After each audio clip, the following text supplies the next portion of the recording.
Hi అండి, welcome back to అమెరికాలో మియాను. నేను మియాను. ఈరోజు మన గార్డెన్లో కొన్ని కూరగాయలను అయితే కట్ చేసుకుందాము.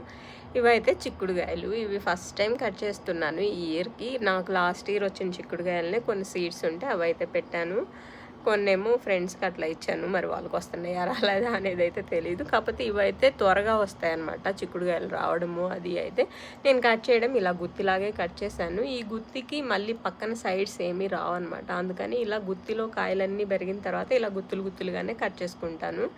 సో కొంచెం చెట్టు కూడా బలం సరిపోయిద్ది ఇలా గుత్తుల్లాగా కట్ చేస్తానని చెప్పి గుత్తుల్లాగే కట్ చేస్తూ ఉంటాను. ఇకపోతే దోసకాయలు ఉన్నాయి కొన్ని. ఇవి దోసకాయలు రైపైనంత వరకు కట్ చేస్తున్నాను. ఇంకా అటు సైడ్ రైపైనవి ఉన్నాయి, కానీ కట్ చేసినా కూడా నేనేం యూజ్ చేయను కదా, సరే ఇంకొన్ని రోజులు ఉంచుదాం అన్నట్లు అటు సైడ్వి అంతే ఉంచాను. ఇక్కడున్న చెట్ల వరకు కట్ చేస్తున్నాను అనమాట. ఇక్కడ 3 దోసకాయలు వచ్చాయి. రెండో ఒక రకము, ఇంకో దోసకాయ ఇంకో రకం వచ్చింది. అండ్ మన గార్డెన్లో నేను కనుక కొంచెం మర్చిపోయి కట్ చేయకుండా వదిలేసానంటే ఇదిగోండి ఈ ఆనపకాయలు అస్సలు లావుగా అవడంలో నన్ను మించిపోతున్నట్లున్నాయి. చూడండి ఎంత లడ్డుగా అయిందో ఈ ఆనపకాయ అయితే.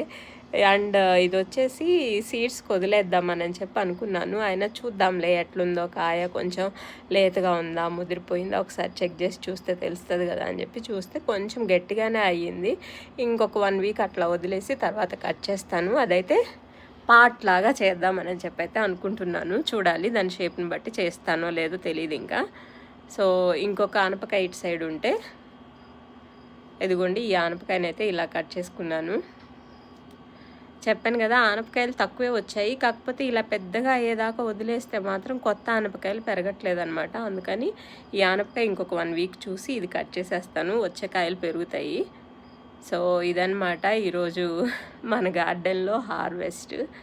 ఏమేమి వచ్చాయో చూసారు కదా, చిక్కుడుకాయలు, ఆనపకాయ, దోసకాయలు. మరొక మంచి వీడియోతో మళ్ళీ కలుసుకుందాం. Thank you.